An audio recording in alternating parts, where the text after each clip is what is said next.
sex scene on the first day of the movie. I wanted more time on the set to get used to things again. I wanted more time to get to know Seika. I was overruled. I hadn't been on a movie set in 9 months. That was a long time. We started shooting that day at 1:30 in the afternoon. It was Friday, August 12th. It was hot. It was hot. It was a hot day in Bob Fosse's old San Francisco soundstage, and things were not going well. We were just going to quickly do a couple of dialogue scenes before the sex, but we managed to keep screwing them up. When the actors were good, the cameras were bad. Throw in a mix of sound problems, lighting problems, and Sam, that's Sam Weston, Anthony Spinelli, the great director, Sam just not being happy with take problems, and people were getting downright cranky. Next thing you know, it's 9 o'clock at night, and we had to stop farting around, relight the set, and do our big sex scene. Take a breath. I was nervous. I was nervous. I was nervous. These were performance jitters. Did I tell you that I was nervous? I was nervous. Seika was Secretariat. This was the Kentucky Derby. And the sad truth was, I was not ready to ride her in this race. I thought I was prepared. I had trained hard. I knew all my lines. My body was beautiful. I'd even had my fingernails manicured. I'd heard that Seika had this thing about guys with dirty fingernails. Mine were all cleaned and trimmed and pretty. I had them manicured. I hadn't had an orgasm in 4 days. I should have been able to fuck a Volkswagen. But you know what? Lust was a feeling that had first wavered when my wife Carly and I got pregnant. And then lust vanished completely during all the 3 a.m. feedings, and now we were pregnant again. I hadn't had sex on camera in 9 months, and the last time had been a disastrous epic with Shauna Grant in Svetlana's movie, and that's another story. I was not eager for the erotic combat. I had no confidence. I felt like Samson after the haircut. I was not ready for another trial by ordeal. This was like beginning a baseball season with a Game 7 of the World Series. Seika was the American League champ. I was supposed to be the National League champ. This was supposed to be a big sex scene in a big movie. They were paying me a lot of money. I was supposed to be a star. I was trying to run here with Jamie Gillis and John Leslie. I was supposed to know how to do this. I was supposed to go up to the plate and get a big clutch hit with men on base. I was being asked to have sex with Seika. Good God, she was this amazing lioness. You know what the problem was? I'll tell you what the problem was. It was now showtime, and I rolled the dice. I was hoping to be Studley Do-Right, or Randy Cowboy, or Billy the Bone.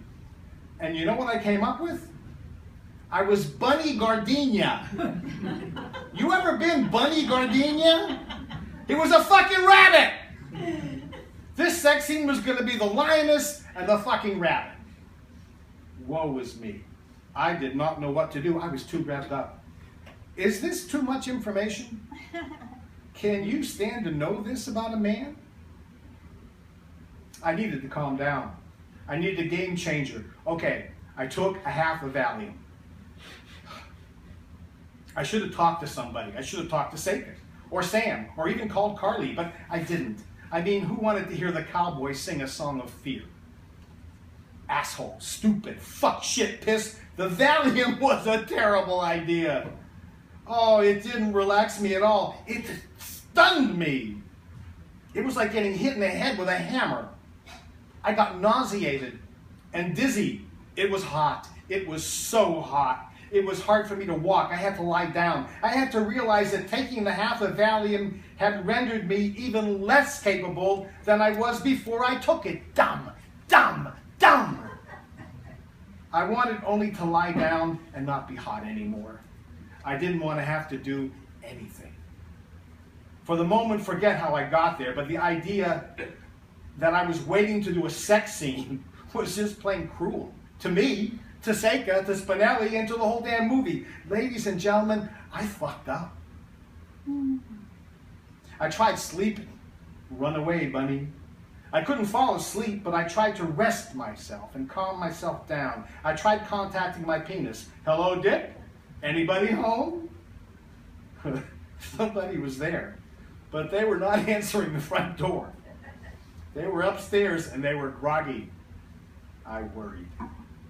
I had to wake them up. I ate a little sugar. I figured some quick energy. I had a piece of wretched chocolate cake and some apple juice. If Viagra, Cialis, and Levitra had been around back then, I would have thrown them all in a blender with some orange juice and a banana and made myself a sexual smoothie. Fear and stupidity can make for dangerous allies. Probably would have ended up in the hospital. Then the call came to get into makeup. Put up or shut up. Susan, the makeup lady, began to work on me. After a while, I told her that I was feeling very, very far away and nauseated. I was too embarrassed to mention the Valium, but I did tell her that I didn't know if I could do the scene. Susan, very nurse-like, said, "Well, that doesn't sound like you." And she put a cold compress on my neck and shoulders. Seika came by. I told her that I was not in great shape. I was apologetic. Next thing I knew, Spinelli was hovering. I suggested that he might want to have a contingency plan ready to shoot something else because I didn't know if I could make it. He told me to let him know as soon as I could tell. The next thing I knew, Seika and I were in bed. We were kissing. I was scared. I was listening to a lot of different radio broadcasts going off in my head. I liked Seika, though. I thought she was my buddy. You know, all these years later, it's apparent to me that I was so self-absorbed in my own internal dilemmas at that point that I had absolutely no idea what Seika was going through when we shot this scene. I'm going to ask her to please tell her side of this story, if she's willing. I promise that I'll put it in here right next to mine. Back to our story. We were kissing, and I didn't know if they were filming us or not. The scene was supposed to have started with some dialogue, but we never did it. We were just kissing. Then we touched each other's genitals a bit. Actually, we rubbed our legs over each other's private parts. She was wearing a matching blue bra and panties. I had on my birthday suit, augmented by body makeup. I started getting aroused. I definitely viewed this as a gift from God. And I pulled down her underpants for whatever might be happening next. I wanted to finger her. She was also brand new to me that I felt like I was wearing big, thick mittens. I wasn't sure where to touch her or how. I was playing with a warped deck. Well, my dick shriveled. And when my dick shriveled, I had a conversation with myself that began with, uh-oh, and continued on with me wondering if and how my erection was ever going to be coming back. All this happened while I was fumbling to be pleasuring her female parts with my left hand. You know, sometimes you can't walk and chew gum at the same time. I don't think I looked her in the eye very much. Somehow after a bit, I found myself sucking her vulva. I was a vulva sucker. Now there's a term you don't hear all the time. Cocksuckers are everywhere, even on Showtime and HBO. But I don't care how much cable you watch, you're not likely to hear about too many vulva suckers. Not even on the L word. Muff divers maybe, but not too many vulva suckers. Alas, I digress. I found myself sucking her vulva, all of it, anything. I was fishing for her response and looking hard. I was trying not to look or lick too hard, but just be soft and finding something that I could feel like she liked. I'm working here. Man, I was nibbling and nervous. I had no idea what the cameras were doing. And it seemed like 6 months since I had heard from the director. After maybe 20 minutes or more of me sucking her, my dick wasn't hard yet, and I didn't know nothing. I imagined that they were sick of this position, but they were either being too shy or too nice to say anything. When I added my fingers to the pussy licking, I discovered the hard stubble of my beard. It had been 12 hours since my last shave. Oh my God, I thought. I've been torturing this poor woman with sandpaper chin, and she's either been too shy or too nice to say anything. I covered the stubble with my hand and sliced it on my tongue and my lip and my teeth as the oral set continued. Seika later told me that she had an orgasm during the stunt. Now, for vanity's sake, I certainly wanted to believe her. But I was all 12 of Santa's reindeer when we shot this scene, and I had no idea what was real. Okay, I knew we had to change positions. Even if nobody was saying anything, I still knew it. So I came up her body and we fell into another kiss. By now, I should have been hard, I should have been fucking her. I wasn't and we weren't. I started fingering her again. One improvises and one waits for the gods to decide. I wanted her to touch me back. She did, with kind of a feathery touch. It wasn't enough. I wanted her to squeeze me hard, yank me, pull me. She did me one better. She journeyed down my body and took my cock in her mouth. Well, hallelujah. I felt breath come into my body. Like I hadn't been breathing at all. Still, I didn't harden right away, and I fought the fear of knowing that. I tried to stop panic. Breathe, breathe. The warmth was good. I knew that if this sex scene was going to happen at all, this was going to be my best shot. I remembered Carly's advice from the early days. Stick to what feels good. I began to move my hips. There was more breath, deeper breath. I pumped, she sucked. Trickle. A trickle of pleasure was breaking through the panic. I remembered the word yes. Seika, God bless her, she worked me. It was slow going, but she worked me fine. Brick by brick, she dutifully built that boner. The moment of truth was at hand. Would I survive the withdrawal from her mouth and remain hard enough to enter her vagina? It was like a football play. Breaking the huddle, then rushing to the line of scrimmage. Hike! I made it! I was in! Now pump, you motherfucker! Pump for your life! All systems were go. Houston, we have liftoff. Ride 'em, cowboy. Bunny Geranium was in the saddle. I'm an old cowhand on the Rio Grande. Seika was a thoroughbred. It was a sprint. The ride was short and sweet. They got enough footage and that was that. The rest of it was for us. The cum shot was going to be inside. This was very unporn-like miracle. I always hated pulling out and squirting for the cameras. I thought it was a crime against man, woman, God, nature, and good taste. We weren't going to do that today. The cum shot was going to be inside. I saw the finish line. The cameras were probably on our faces when I came. I hope we had the good sense not to be acting. Right afterwards, I whispered in Seika's ear that we should redo this whole scene tomorrow. I was apologetic. I thought the scene was nothing, chaotic, bizarre, out to lunch. But no, people were saying fine. Seika and I were dripping with sweat. They gave us towels. I didn't know. I couldn't believe it. How could they use that scene? I was astonished. The camera people said they had all kinds of coverage. They got coverage? Where was I? I got nuts. I thought that Seika was surprised at how loony I was. That was it. Ricky, the production manager, told me it was a wrap. He said I should come back tomorrow to finish the dialogue scene that we didn't get to today. I was going to get an extra day of work out of this. He told me to go home and relax. I know I told you many chapters ago that I wouldn't take you on any long, drawn-out tales of my misadventures with my dick anymore. But frankly, I don't see how this one could have been avoided. And Seika's response.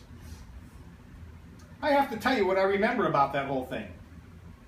I knew that I was making some big bucks for doing the movie in the first place, and I had pretty much control over everything. That being said, I wanted the people in the movie to be the people that I really liked and respected. I wanted them to be paid very, very well and be treated like actors and not livestock. Now that you know that, you know why Howie was playing the male lead in the movie. I was and am still crazy about Howie. We were friends then, we're friends now. Howie, I love you, my sweet friend. Now about that day, I could tell that Howie was very nervous as he was acting a bit strange. But not knowing how he normally acted before a sex scene, I didn't want to say anything to him because, as we all know, all the woman has to do is say one wrong word and the dick is going to run away and hide and he ain't never coming out again till he knows the coast is clear. So I just watched and waited and watched and waited. We all watched and waited for a long time that day And it was not because of Howie. Doing any kind of movie is a lot like being in the Army. You know, you hurry up and you wait. Now it's time, and we are in bed kissing, sucking, being sucked. I thought to myself, while Howie was down there in the throes of the war that he was going through, that I was unaware of, holy crap, that boy sure knows what he's doing. Howie, I don't know if I ever told you, but you can eat some good pussy. Back to that. I was getting wet and sweaty when I noticed that he had a 12, 14-hour beard. I have to tell you, that's what put me over the top. It was very tender and rough at the same time. A very delicate tightrope to walk. And Mr. Gordon was a master. That was what made me want to give some of the pleasure back to him. So I slid his manhood into my mouth, gently sucking, licking, and tugging his lovely unit. The next thing I remember was he was inside of me and I was in heaven. We were sweating, dripping from almost every orifice. Then as quickly as it seemed to happen, it was over. And we just there in an orgasmic heap, basking in the afterglow of one hell of a roll in the sheets. It was not until much, much later that I knew of the pure hell that Howie had been going through. You know, looking back on it, Howie's pretty much like that with most things in his life. There are few men in this world that have their big head control what happens in the little head. Howie's one of those guys. And the man that I have been with for some 10 years now is also the same way. So Howie, you see, after all, you were and are the kind of man that I have always looked for. A man that knows how to use his head. I love you, Sega.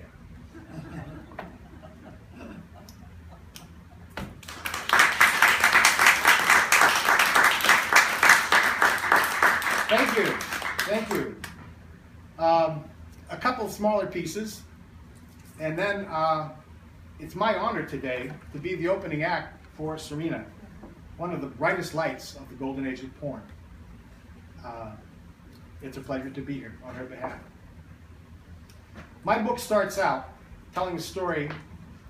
We were headed across Kansas in my yellow Rambler convertible. The top was down in more ways than one. The year was 1971. I was a young man of 23. It was summer. It was hot. I had my shirt off. I glanced over at my new lover, Melody. She was older than me, and she was taking off her shirt too. There was no undershirt, no bikini top, not even a bra. Her breasts were bouncing in the breeze. We were not on the back roads of Kansas. We were on Interstate 70. Truckers going by pulled wildly on their horns and yahooed out their windows. I had a shopping bag filled with marijuana in the back seat. Melody, what are you doing? Well, it's hot, came the reply. I figured I'd take off my shirt too. Melody, are you crazy? Whoa! It was the wrong question at the wrong time. In her eyes, I instantly changed from being this fabulously precocious, young, and sensitive man into LBJ napalming babies. I received my first real lecture on women's liberation. And I received it all the way from the middle of Kansas through Colorado, Wyoming, Utah, and Nevada, right on up to the doorsteps of the commune in Berkeley, California. I had left my girlfriend of 5 years and quit a big-paying job in Washington, D.C. to be with this woman. I had been thrown out of my parents' house after sleeping with her there, and now I was about to move into her space to live with her and her 12-year-old daughter in the Berkeley commune. Oops. So, what was the attraction to this woman? Marty, my agent, asked. She sounds like a loon to me. Well, she was beautiful, I told him, and she could also be very magical. And when it came time to sex, she had less shame and guilt than any other woman I ever met. If there was an original sin, it wasn't hers. And she was unabashedly noisy when we made love, and I found that very exciting. She was also the first woman I ever met who asked me to fuck her in the ass, and that was incredible. She loved that. Whoa, whoa, whoa, whoa, whoa. You're not putting that in the book, are you? Sure, why not? Why not? It's way too much information. We don't want to know that about you. It's not important. Not important? Are you crazy? I left my girlfriend, quit my job, and moved 3,000 miles across the whole country just to fuck this woman in the ass, and you're trying to tell me it's not important? She was spectacular! This isn't real, is it? Marty asked. You're just teasing me. Marty said that he believed in me. If you were a horse, I'd bet on you, he used to say. But you're too raw. You need editing, refinement, and you got to stop writing about this kind of shit. Okay, Marty, relax. It's not real. It's only fiction. It's all just fiction. Good, he said. Then we still have a chance. Because like I told you before, a guy like you is only believable in fiction.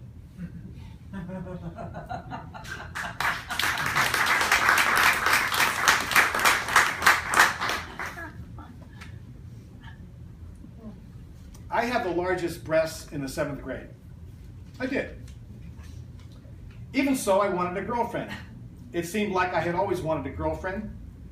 Masturbation was all well and good. Well, actually, it was both frightening and ecstatic, but I really wanted to be in love. Who knows where that comes from?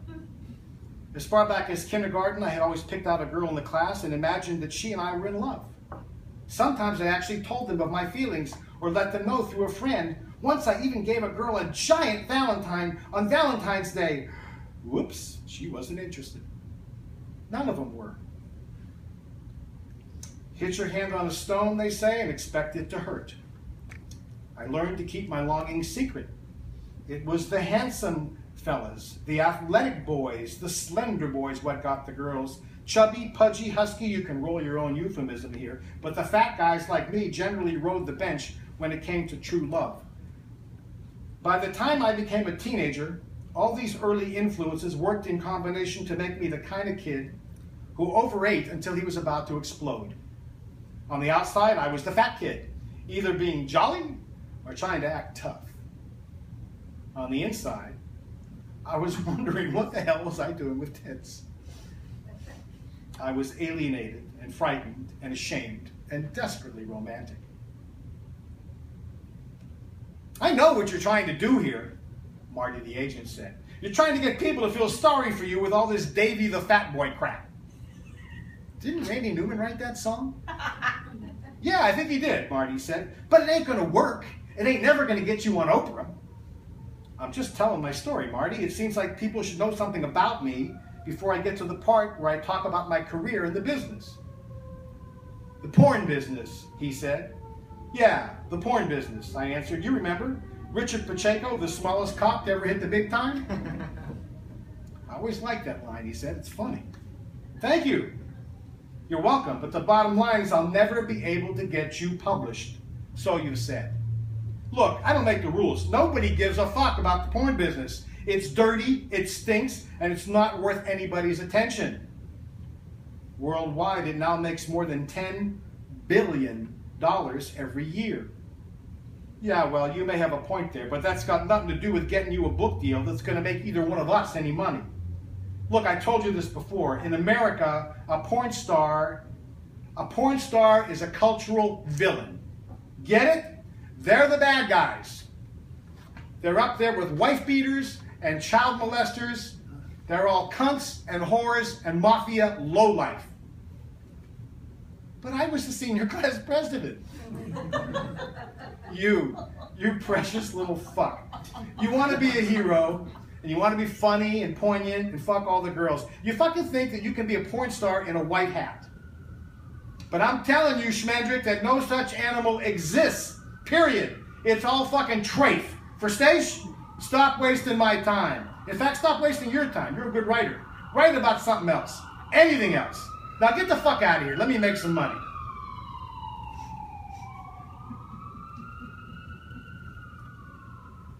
So, what do you think about that, God? Is Marty right? Marty's got a lot on his mind, God said. Maybe you should cut him some slack. He's a gatekeeper, you know? I can't sell this book by myself. I don't have a huckster bone in my body. I don't know, God said. You've been hucking me pretty good. What am I supposed to do? You, God said, you're supposed to write the goddamn book already. You're over 60 years old. You think you're going to live forever? Just write the damn book. Whatever you say, God. What's the matter now? God asked. What happened? I'm stuck, I told him. So get unstuck, he said. In the end, It all just sounds like, ain't I great, ain't I special? I don't want to write that anymore. You're not at the end, he said. You're barely past the beginning. You know what you've just discovered? Vanity of vanities, all is vanity. And now you're depressed. That's happened to a lot of people. Didn't Shakespeare write that? No, it was Ecclesiastes, a long time ago. We were quiet for a while. You know what I like about you, God asked? No. What? On your desk, he said, you took this little toy dog. It was a plastic Pluto doll from Disneyland. It was made with its tongue sticking out like it was licking something. You took that Pluto doll and you made a real-looking cock and balls for it. Yeah, you put a small screw right into the dog's missing genital area, and then you used some plastic clay to sculpt his brand new cock and balls right over that screw. I watched you do it. That was fucking genius. I mean, I was doing stuff like that in Genesis.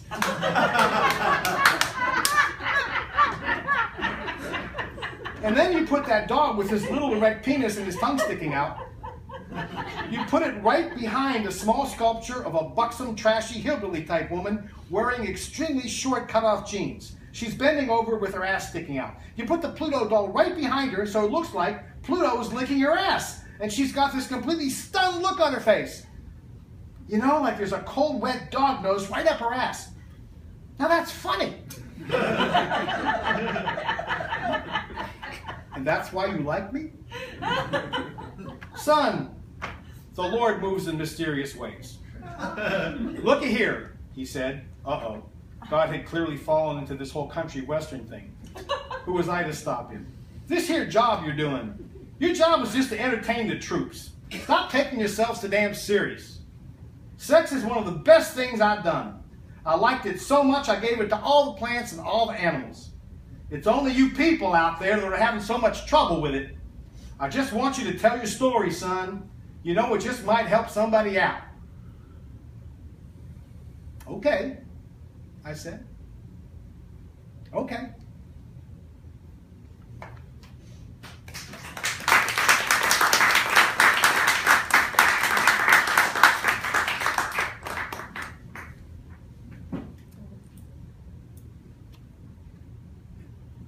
It was an adult movie theater in Berkeley in 1981 or 1982. It was just a brief walk from my house.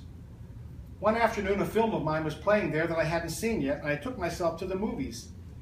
It was the kind of theater where you walked in and bought your admissions ticket from the same guy who runs the concessions and sells you your popcorn.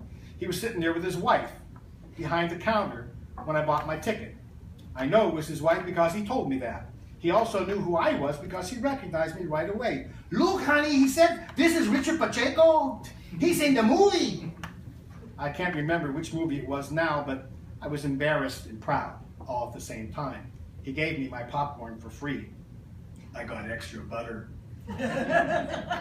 I signed an autograph for him. It wasn't my first, but at that time I could count the number of autographs I'd given on the fingers of two hands. Herbie is going to be so excited, Richard, he said to me. Herbie loves your movies. He looked at his watch. He'll be here any minute. He's a regular. He loves your movies. Could you just wait here a couple of minutes? You won't miss the start of your movie, I promise. So we stood there talking. He wanted to know about John Leslie. He wanted to know if John Holmes' dick was real.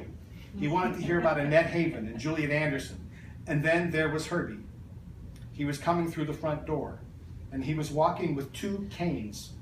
He was walking slowly. I mean slowly. It took him 3 or 4 minutes to get from the street to the counter. He could have been 50, he could have been 60, what did I know? He was old, I was young. He didn't look at me. He put his money on the counter.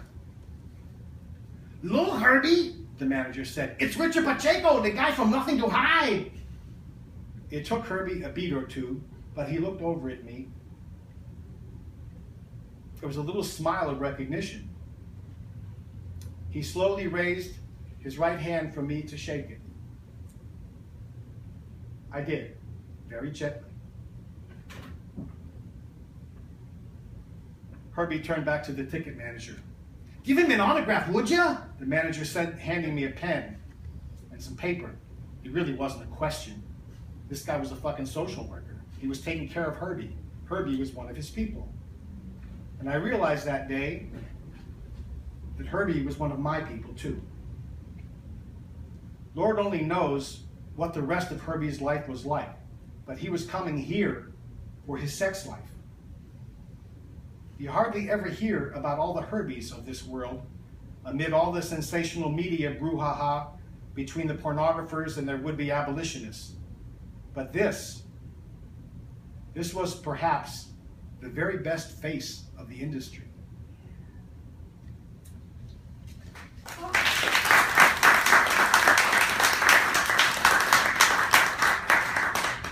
Thank you.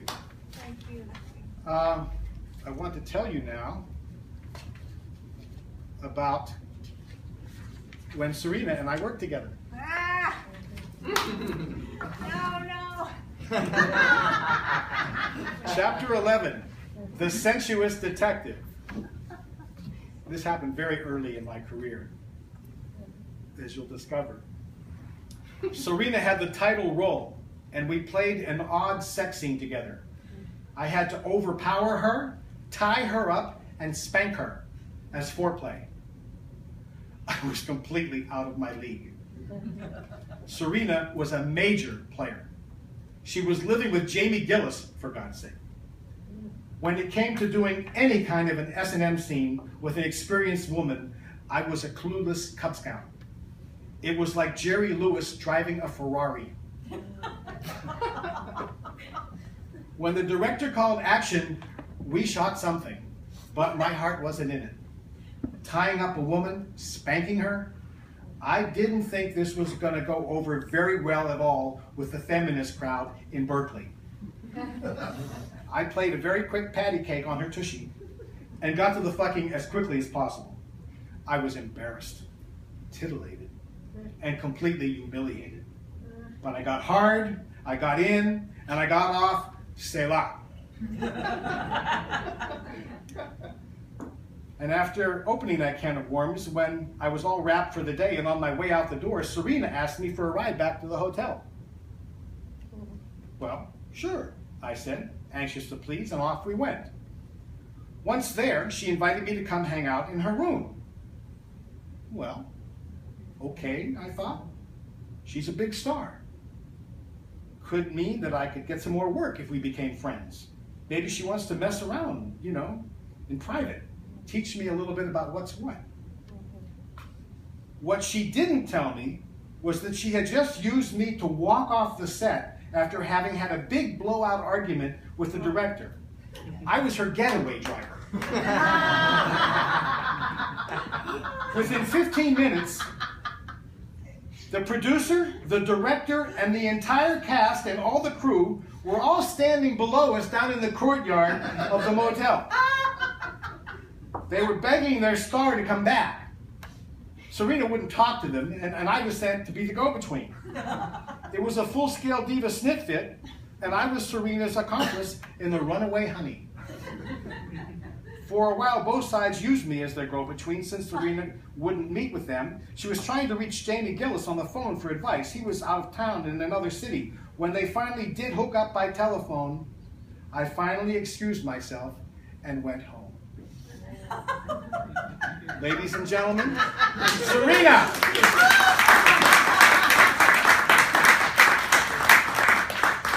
Serena, do you want to read from the chair where you are? Or are you going to come down to the podium? I'll come down for All right. a minute anyway. All right. I'm cold though. Try to do a little more warm. Yeah. As soon as I get warm, I'll take it off. Thank you, Howie. My pleasure. I've always sworn I never walked off a set, but obviously I must have. Is this on? Can you hear me? Great. Well,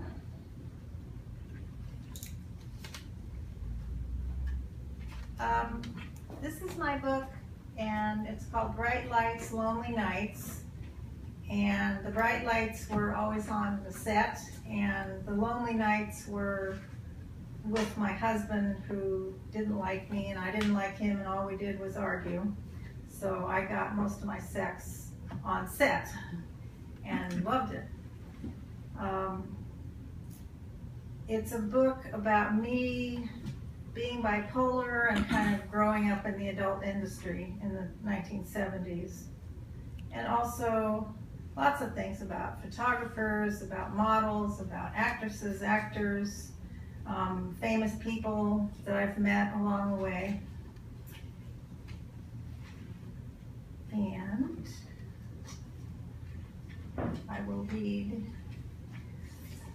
well, the dedication. If you came while watching a porn film between 1975 and 1984, chances are you were jacking off to me. So I dedicate this book to you. And you're not alone.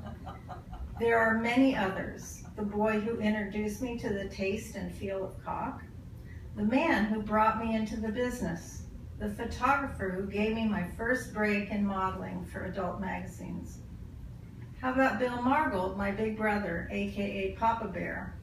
What about my first husband, my second husband, or the legendary Georgina Spelvin, who I adore, or even the hundreds of women I had sex with?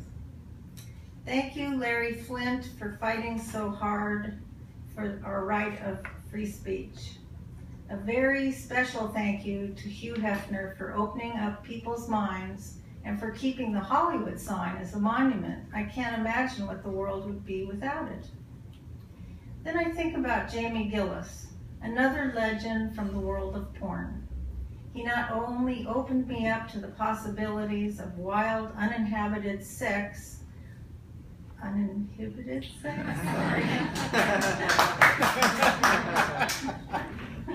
You can tell I'm not used to doing this. Okay. Well, it's uninhabited if you're outdoors. Both. All right. But Jamie showed me how freeing it could be. This book is indeed a kind of love story to him. Though our love affair was short, it was true and it was intense. How about John Holmes, yet another legend? The entire adult film industry really got on the map because of the 13.5-inch powerhouse that swung between his legs. It has occurred to me how so many people make tons of money selling my pussy and my image. I have made so very little. The makers of my films are still making profit from the work I did for them as far back as 1977, and I don't even get the smallest residual. So I wrote this book. There are photographers, actors, stage managers, producers, business owners who all meant the world to me, each in their own time and place. While I was making films, I fantasized about all the men and women who came and still come while watching and enjoying themselves and their partner. I dedicate this book to them. Okay.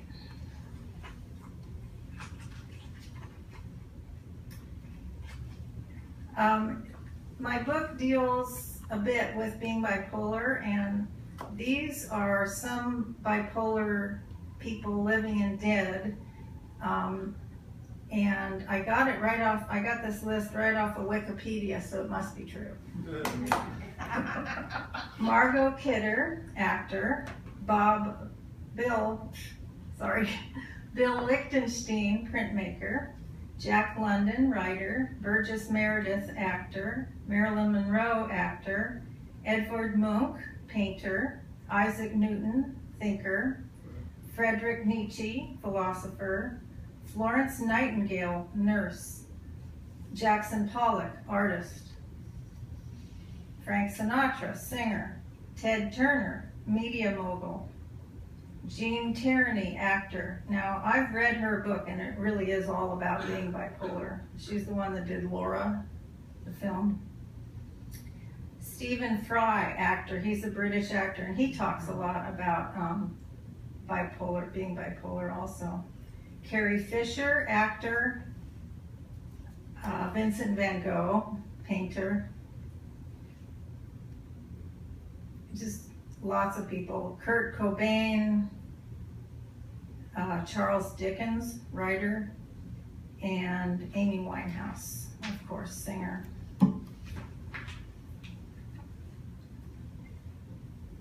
This is called Naked at Last, the magazines and the photographers. So I list the magazines I'm in, I list a lot of the photographers.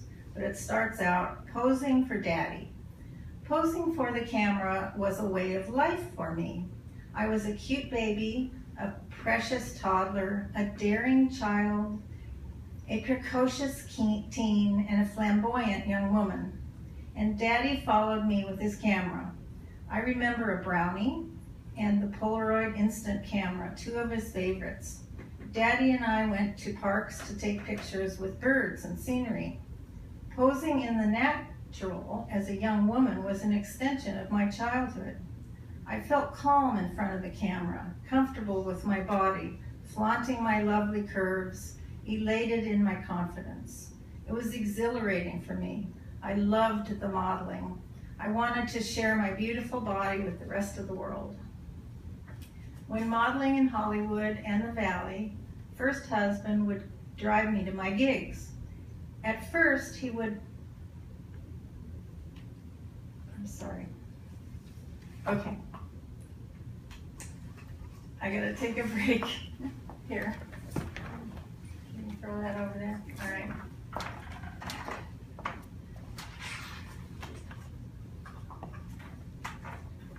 When modeling in Hollywood and the Valley, first husband would drive me to my gigs. At times, he would don a short-haired wig and model with me. His own hair was, and still is, halfway down his back.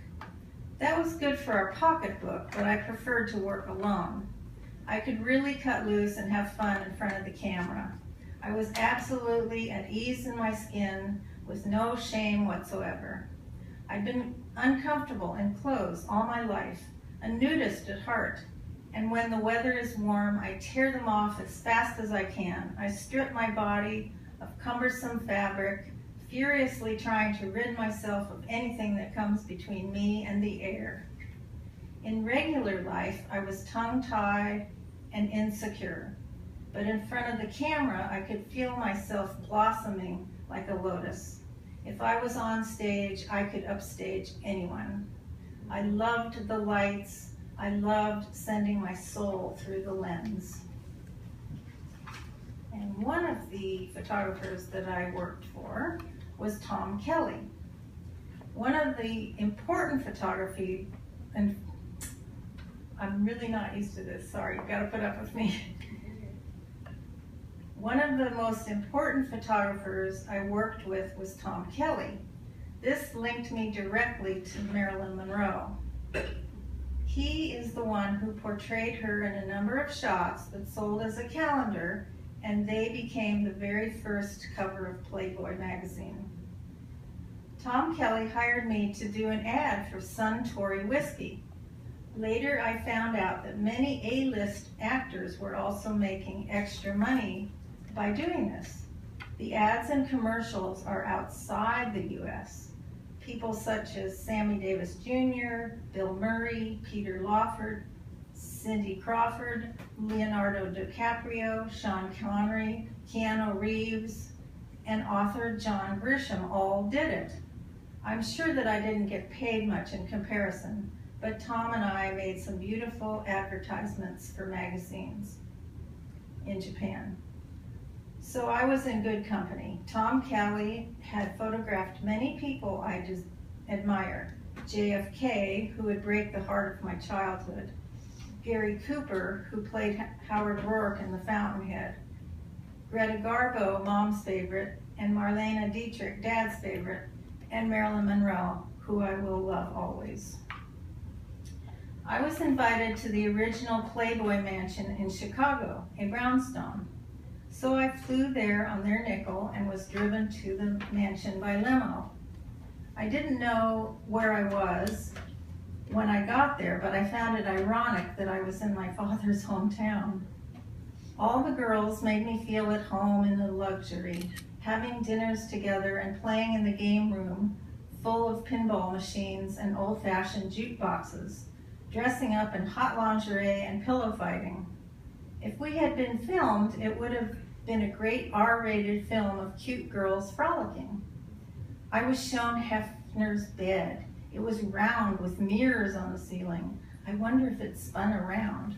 There were controls for many lights and telephones. The curtains would move and you could order up vibration in the bed. I was made welcome in the Playboy lifestyle and not pressured to do anything but have fun and rest. I made a good friend of Star Stowe, who was a 1977 centerfold and just as cute as could be. In her centerfold, she was holding an electric guitar. She was crazy about Rod Stewart, and I was into Deep Purple. We spent hours talking rock and roll. We enjoyed each other and had good times during my brief stay. Years later, I heard the very sad story of Star's death. She had come to a bad end and died quite young. Such a waste of a perky, sweet blonde. I was having such a grand time, actually, that I managed to miss 2 flights at the airport. I called the staff at the mansion and they rescued me, letting me stay a few more days with my sweet Star. Besides the Wee magazine that really started my career, I did 3 shoots for Playboy in the sex and cinema section of the magazine. One time, Jamie Gillis, my future partner, and I posed together. One of them was for the movie I did starring George C. Scott called Hardcore. I actually have a piece about Seika. It's not long like yours, but she was something. While doing a passionate love scene at night on a sound stage in Southern California, the warehouse doors opened and a very flashy muscle car drove in. A platinum blonde was helped from her seat by her husband.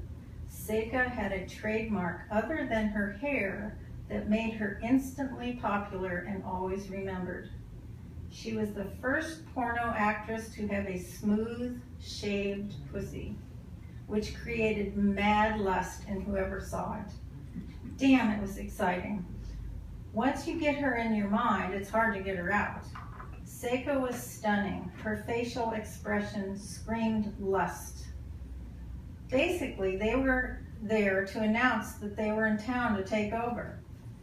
They sounded like they were from the deep south, and they owned a chain of adult bookstores. Watching flicks in their stock, they decided to drive west and make Seika a star. She was definitely a looker. I knew then that she was the next generation of porn star and that my time was on its way out. Seika was more ambitious than I've ever been. I never calculated my moves. I was adrift in the present, satisfied to go with the flow. Seika and I did one film together, directed by an Israeli. It's called Heavenly Desire. It was a Western. We were taken out to a desert locale where we took on the roles of ghosts in a Western town. In the movie, I fist-fucked 2 women at once, a young woman and an older woman, a scene that ended up on the cutting room floor. I thought the young woman would be much tighter, but it wound up being the other way around. The older one had complete control of her muscles from years of experience. I was pleasantly surprised to feel the woman's super muscles let me in effortlessly, relaxing to let my hand inside and then clench once I was in place. The younger woman lay on the floor waiting for me, but she was all clenched up. Seika was refreshingly well groomed. Sure, I would wash, shower, and be clean, but because I kept my armpit hair, I could be musky. And I smoked. She went that extra mile to be spotless. She always had her nails and hair perfect, as if she had spent the morning at the salon. I was a nicotine addict in those years, lighting one cigarette off the butt of the last. I smoked in bed before I got up for the day. Goddess, I must have stunk. Nowadays, if there's a lingering smoke on someone in public, I need to hold my breath until I can get away from them. The 3 packs a day I smoked then gave me horrible yellow teeth. Why didn't anyone tell me? It wasn't until I went to New York that Ron of Show World took me to have my teeth cleaned, and that was an amazing experience itself. The dentist's office was directly over one of the gargoyles on the Chrysler Building. Ever since those vulture girls in junior high made me fair game, I bit my nails and the cuticles were always bloody. It was awful. It was ugly. I was unhappy. I couldn't stop myself even when I put Tabasco pepper sauce on my fingertips. I ended up just sucking it off. I wore fake nails. If you see me with nails, they are the stick-on kinds, which are a real pain in the ass. And sometimes they get lost on some ass too. But I could get cleaned up with the magic of the makeup person. I knew enough to gargle and have a breath mint and to keep my puss and ass area scrubbed while filming. Essential things if you work with your body. You keep track of your desk at work cleaned up, right? You keep your desk at work cleaned up, right? I'm still so embarrassed about my teeth. They were evidence of a sick addiction. At least in California, smoking has nearly been eradicated. It's legal here even to smoke in a park. Seika is beautiful and clean, a star.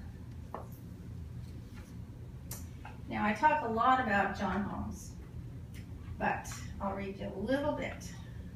And I talk about Ron Jeremy, and I talk about Marilyn Chambers, and many, many actors in porn movies, but here's what I write about John.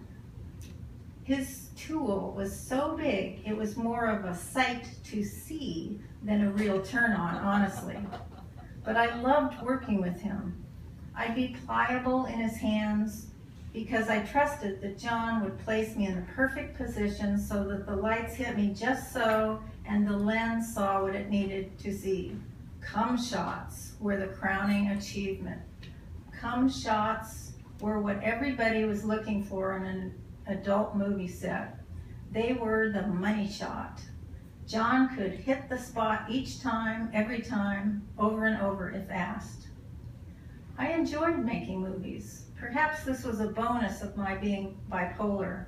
Having the disease misdiagnosed and untreated, I was oversexed and close to being a nympho. I orgasmed almost every time I did a scene. The legendary John Holmes is a good example. We had a scene on a yacht.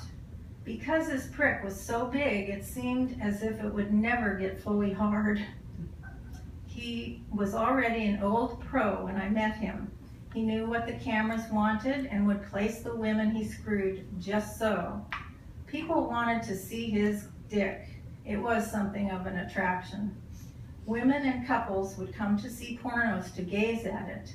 His cock was huge to the movie viewer. It was even bigger in person. And once inserted, wow. The knob at the end of his dick is what I could take care of. No deep throat for you, John. Even though you asked me to marry you every time we'd meet, I certainly couldn't, knowing I couldn't possibly satisfy you. I don't know how best to describe his unique tool. I couldn't fit it all the way inside of me, although I really did try. I remember coming over and over and over again with him.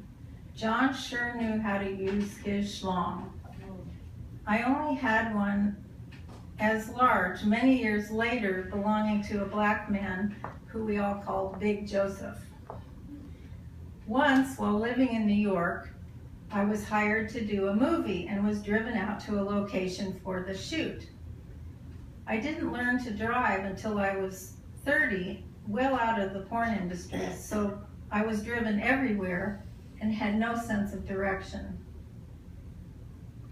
I was to blow John in a hair salon. He was stretched into the chairs that accommodate pedicures, and I was well into losing my lipstick while performing fellatio when the cops came in. We got busted. The cops had seen the light in the cracks of the cardboard used to cover the salon's windows and came in to investigate. Cast and crew were taken to the police station. I blubbered and cried. I didn't know anyone except John, and I never had been in this particular city or state. I felt at such a loss. I couldn't see John. I was in a corridor of cells. Through tears, I started to recognize the words of the police, male and female, down the hall in the booking area. They were congratulating each other on their big catch. I listened to them talking about the king of porn, shuffling their feet and giggling in a cop sort of way. One finally broke the cop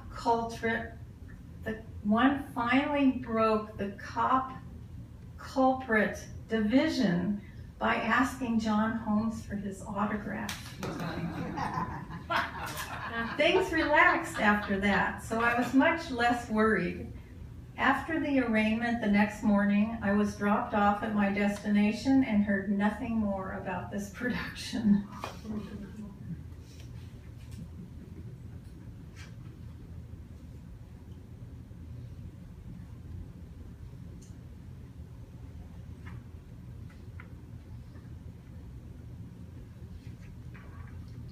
Porn films of the golden age, memories of lust and love. We're doing a commercial. I'm an LA woman. That's where I got my start and made some of the best films you ever wagged your dick at. That's where I got paid to do the thing that I love best in this world, fucking. Fucking old friends, fucking strangers, my favorite, and fucking celebrities. Just fucking. Guess what? I got paid for it too. Acting and fucking. In the 1970s, we had to sneak all around to dodge the police. We had to find secret places to shoot film, often in Northern California. Theater owners took great risks as well. Behind the Green Door and Deep Throat played in theaters in San Francisco, a city that is usually well ahead of its curve, and New York City. The films would stay in a theater for years and years. It seems natural that the gay rights movement came from both these great cities. Paris would be added to my 3 best cities list.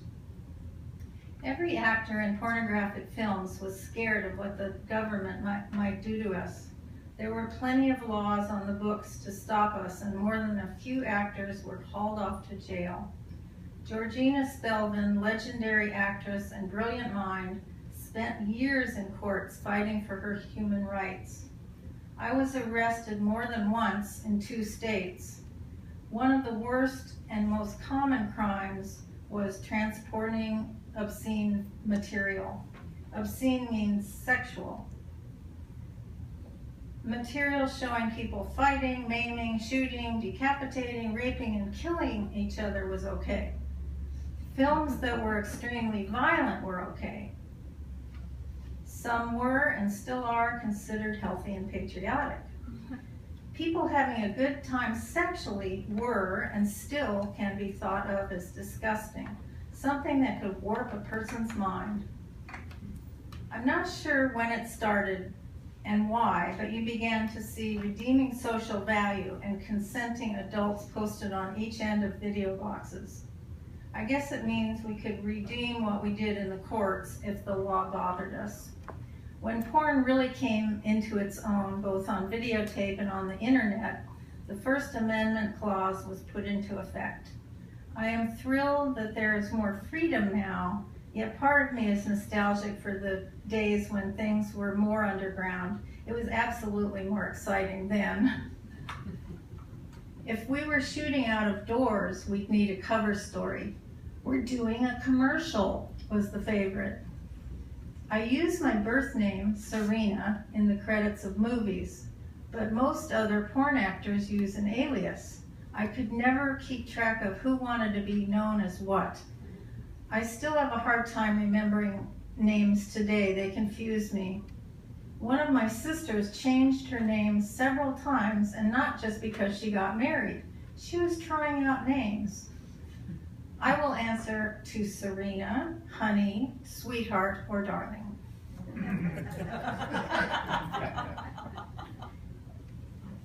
On the sets, I considered my fuck scenes a service, an art, an example to my audience. I was a teacher, performing sex ed.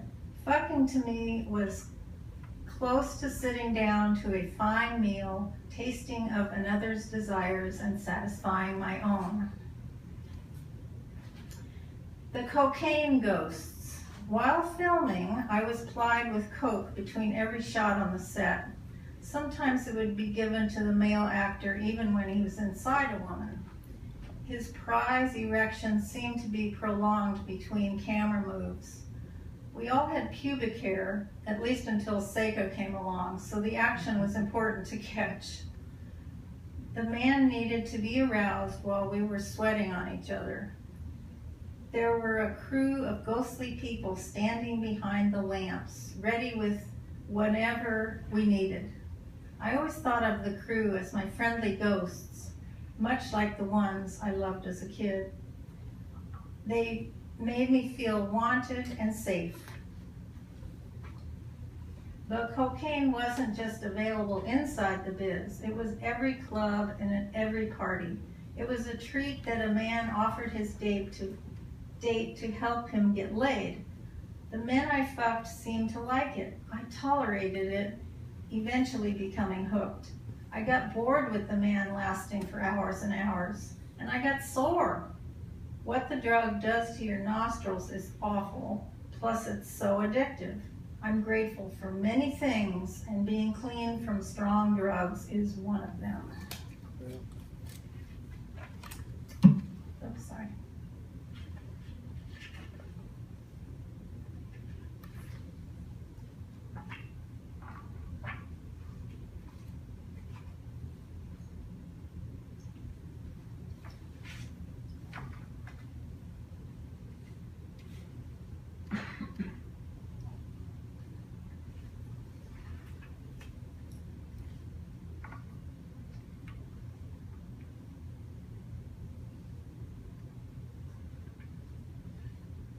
Why we do it.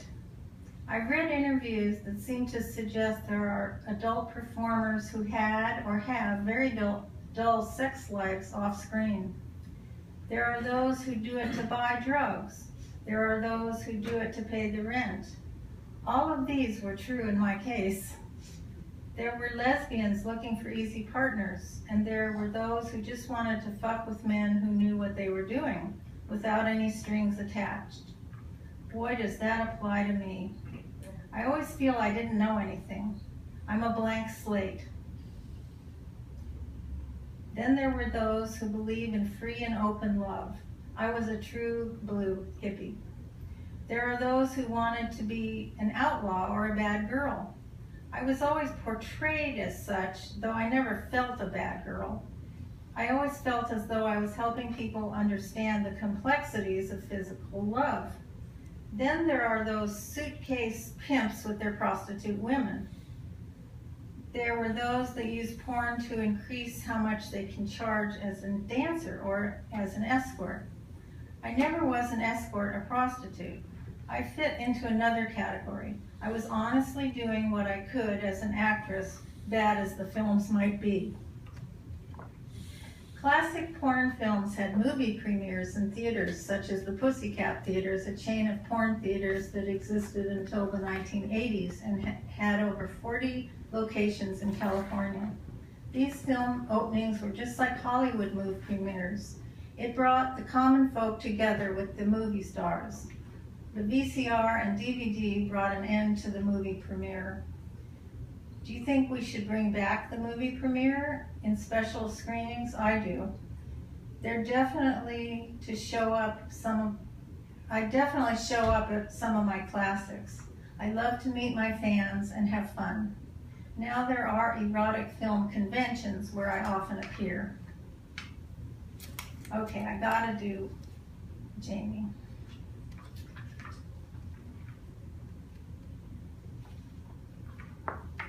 How much time have I got? We're You're doing good. fine. Okay. I wonder if I should. I wrote a little bit about one of my favorite girls at the O'Farrell Theater here in San Francisco. And her name was Wicked Wanda. And I had many favorites at the O'Farrell, and I've actually I'm writing a book about the O'Farrell, which is going to be my next book.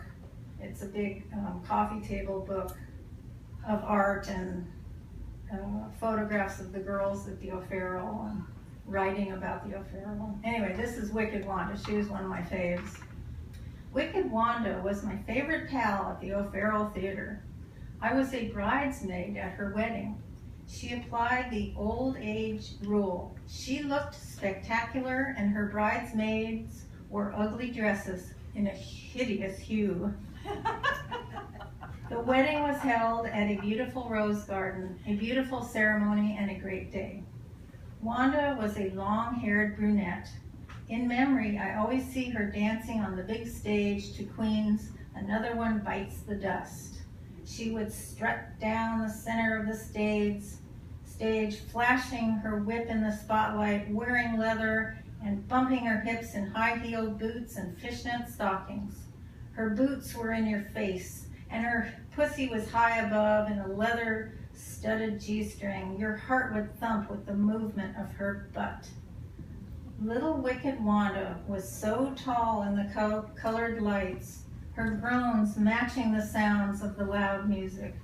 I loved to watch her strut as she gained confidence while the audience lost themselves in her performance. She couldn't see into the darkness, but she knew all the hands were firmly in their pants, squeezing and pulling. Wanda was being Wanda, wicked. Teasing those pricks, teasing me as I watched from a curtained alcove. A spinning Wanda twirled to a stop and struck a pose, soaking up the admiration due to her. People off stage lined up to be flogged. She would keep a particularly fat one on stage to be her slave. On your knees, slave. The crack across his bottom could be felt throughout the room, and the begging would begin. Wicked Wanda took the spotlight, leaving her devoted one in a flesh pile on the darkened dust. I recall you as Wicked Wanda. I recall your sweet hairy bush that crowned your mount. I remember how you would throw your pussy up to the one-way mirror in the ultra room and examine it closely on the other side of the glass, a stranger's face.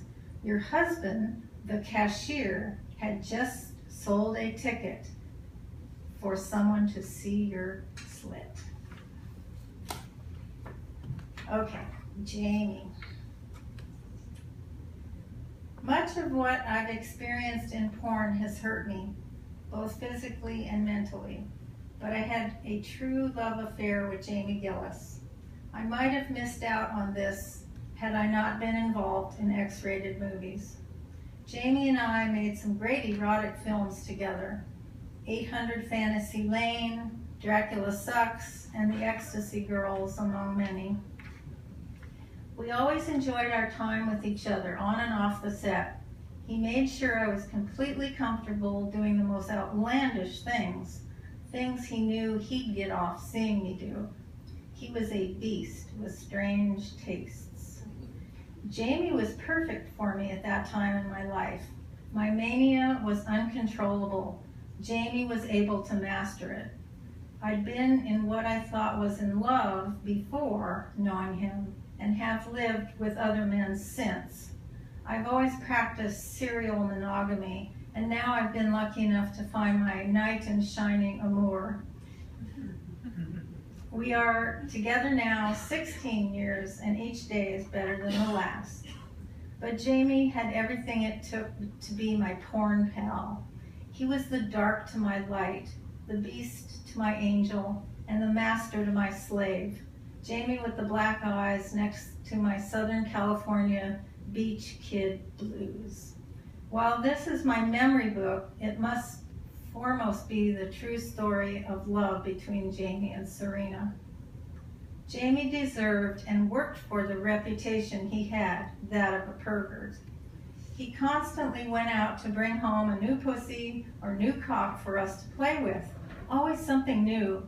Once a month, he went on a formal date with a woman named Gail Green, the food critic for the New York Times.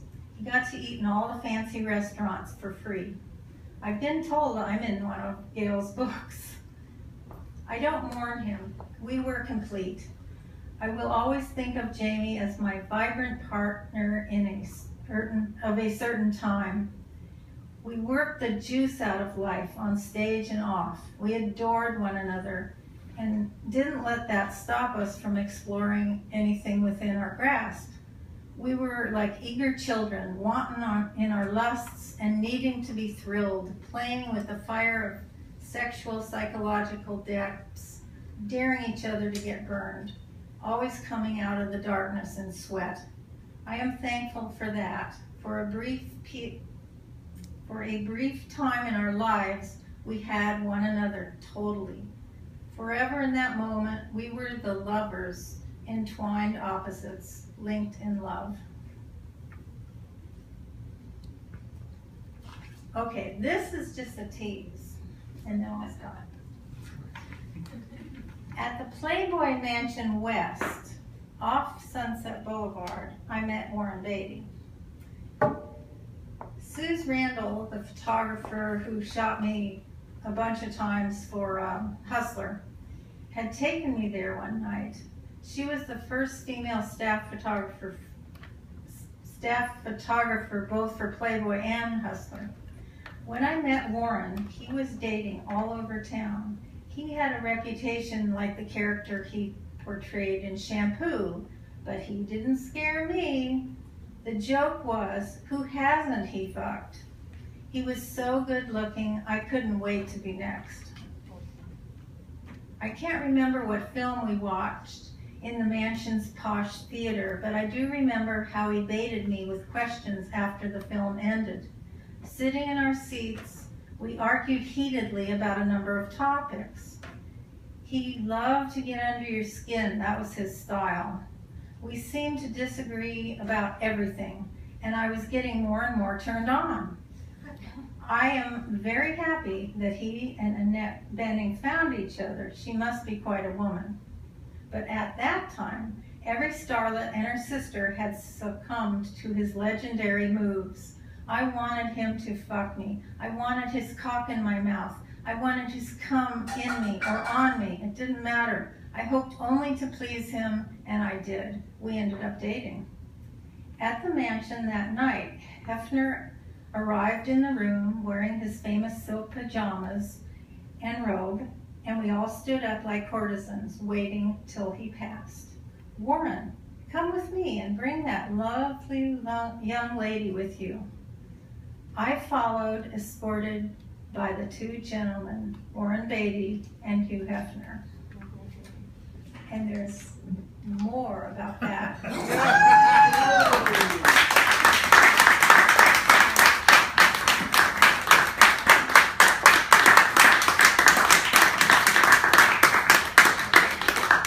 my goodness. I get so nervous. You are fabulous. Yeah, you did a great job. I'm going to come up with you guys, chat with you a little bit. Well, I thought I would just come and get in behind the table, but once I did, everybody can tell me if that worked.